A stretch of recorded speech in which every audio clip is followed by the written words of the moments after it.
Ребята, привет! Что-то невообразимое творится у нас в США.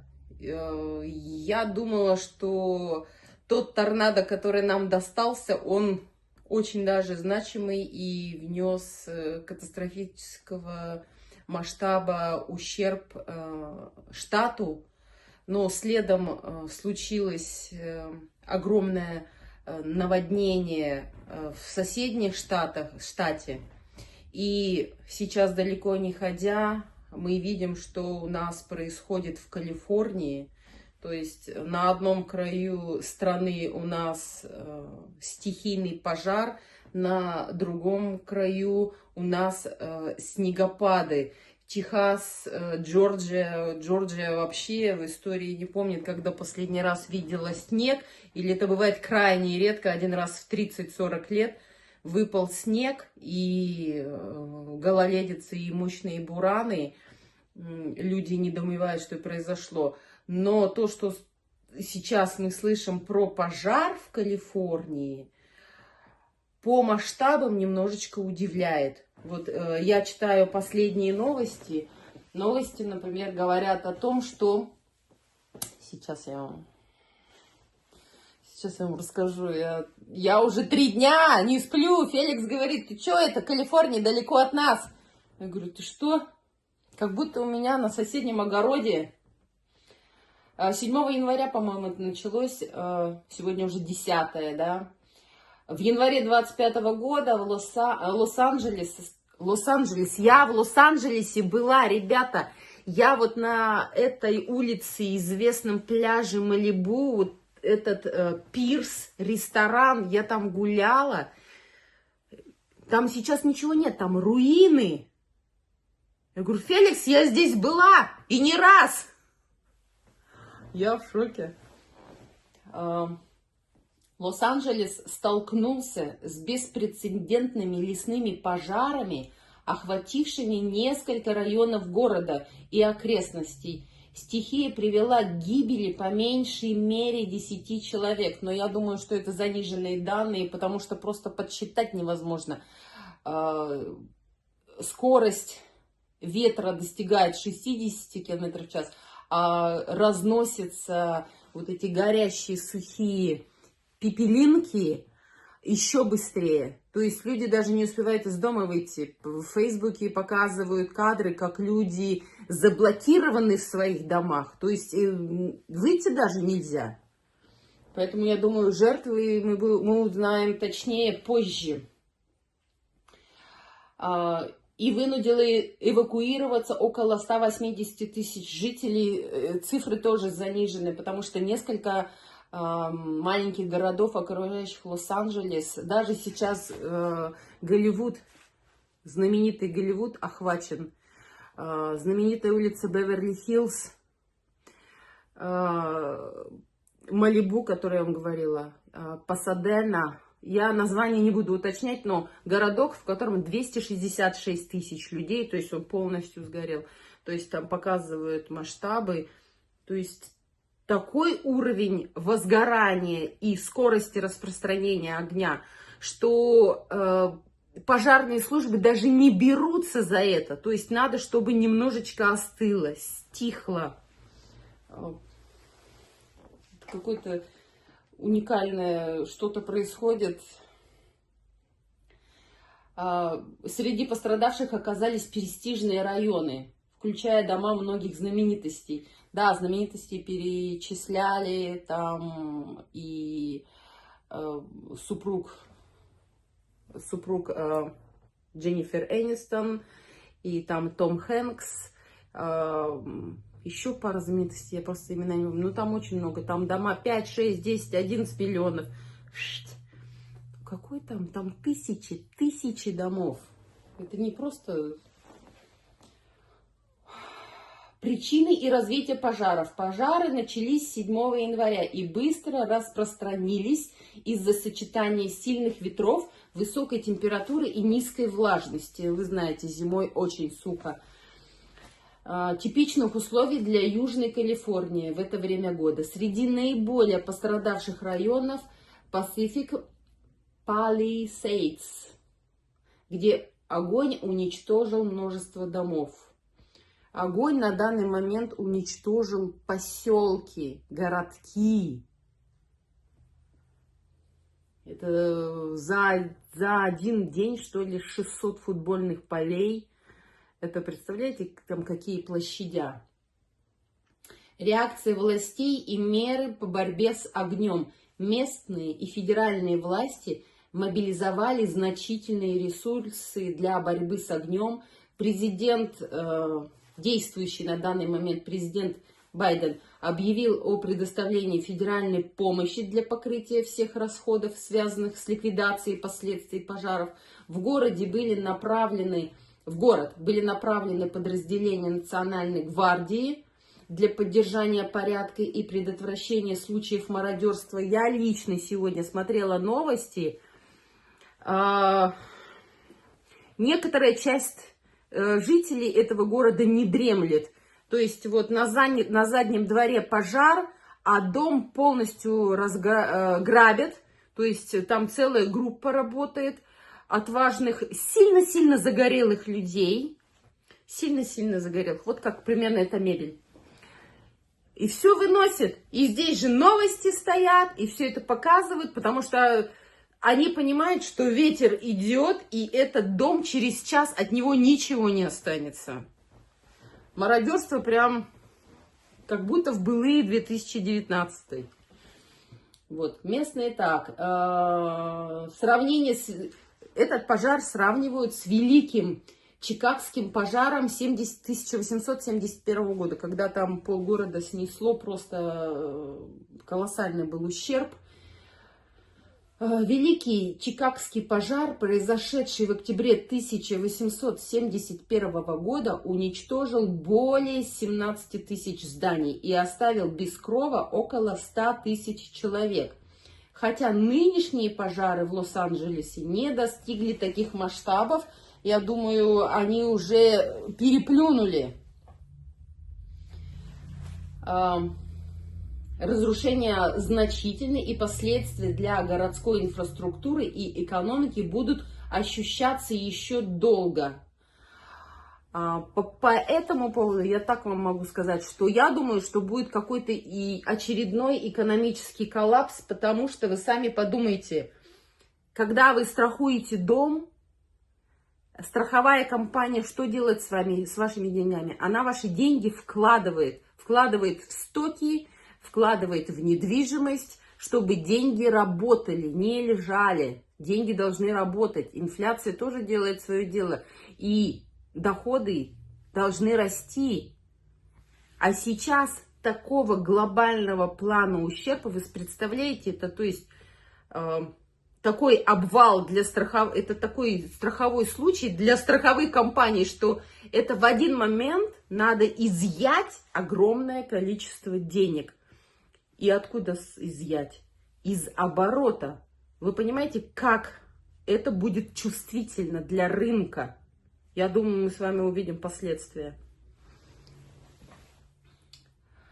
Однако официальные лица подчеркивают, что основным фактором в обществе циркулируют различные теории относительно причин возникновения пожаров, включая предположения о поджогах и влиянии климатических изменений. Однако официальные лица подчеркивают, что основными факторами являются природные условия, характерные для региона в зимний период. Помощь пострадавшим и восстановление. Жители, потерявшие свои дома, размещены во временные убежища.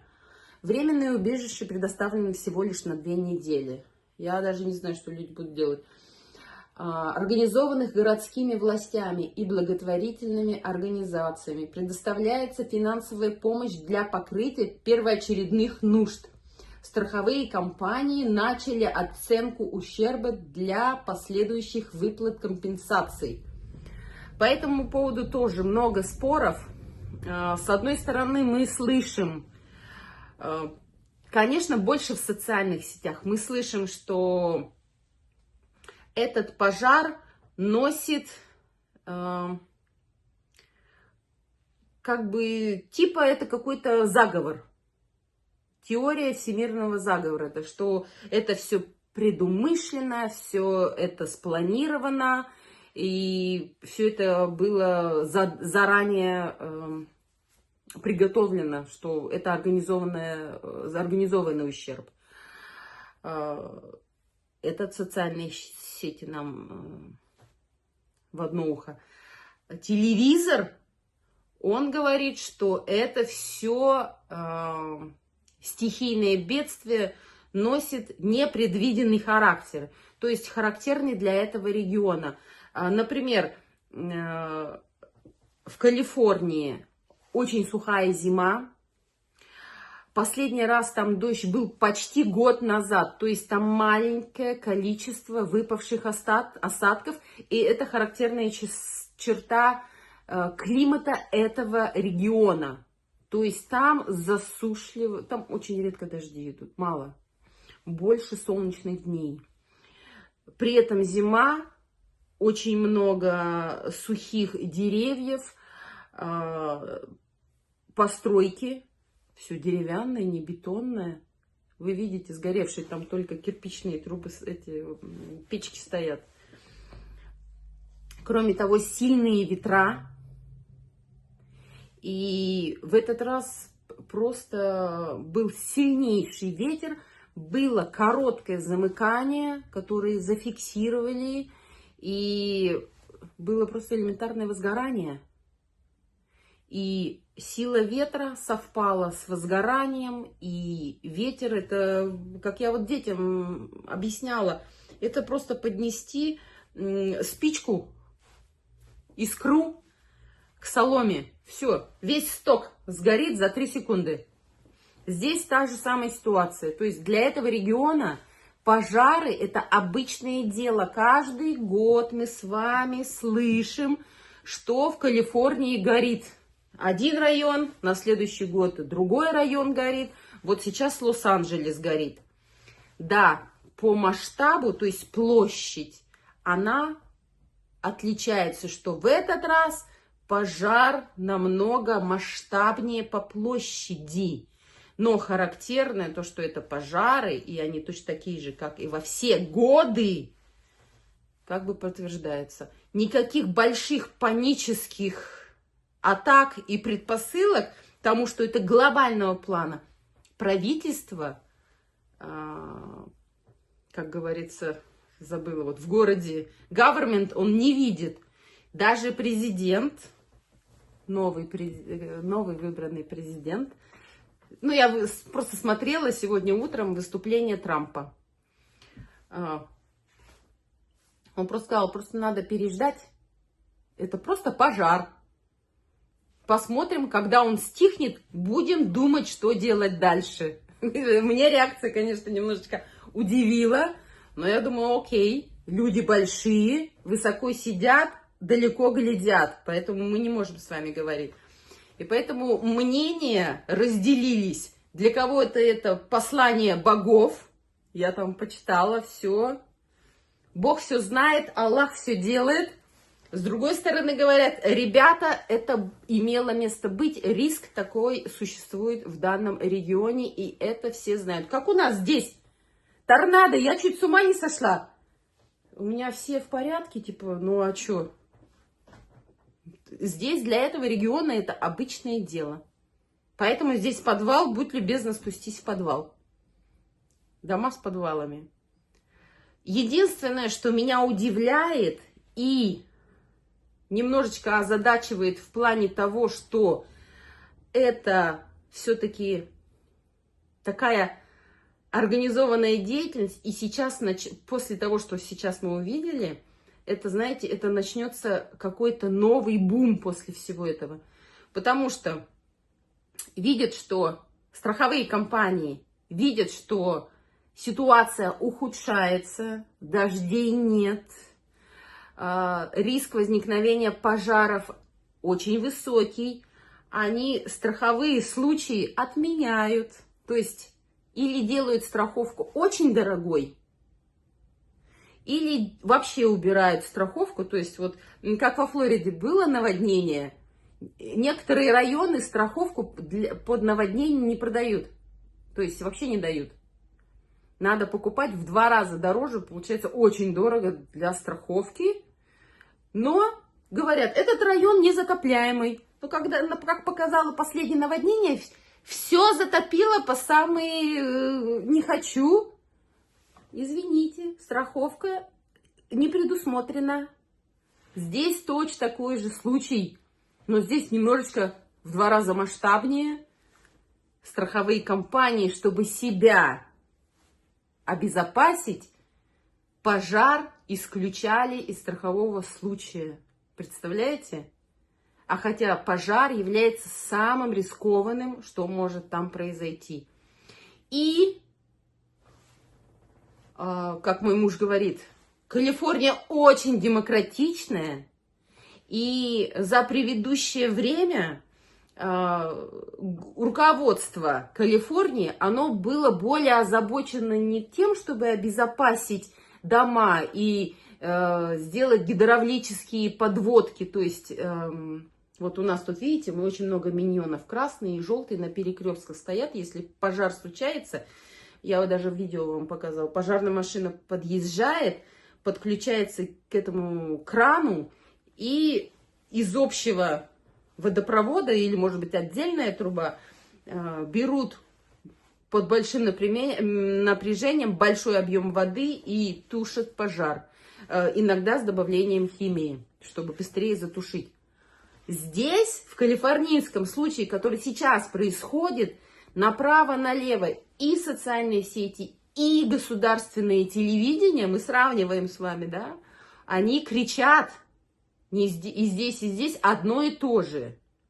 Страховой случай урезали, как будто как знали, и в гидравлических кранах нет воды.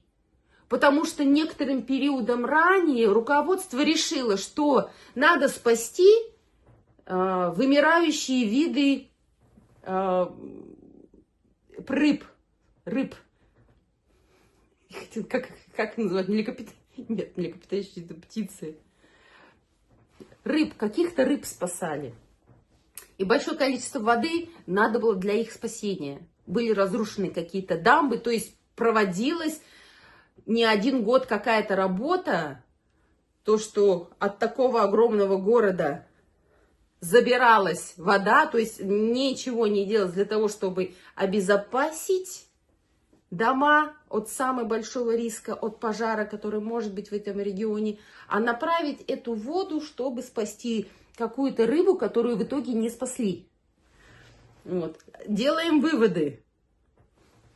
И люди кричали, что где вода? Даже те краны, которые есть в доме, просто обыкновенный тоненький водопровод, в нем нет напряжения. Воды нет там, как в нашей 5-этажке. До 5-го этажа все без воды.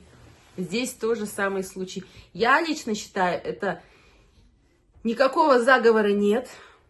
Если даже кто-то что-то делал, каждый день кто-то что-то делает. Но такого мирового катастрофического уровня заговора нет. Это просто сложились так обстоятельства, что безалаберность, безответственность и непредусмотрительность властей привела к таким масштабам. Серьезно. Феликс вообще говорит, они всю воду, говорит, у города украли, чтобы поливать. Корпорация там выращивает же, там же круглый год тепло.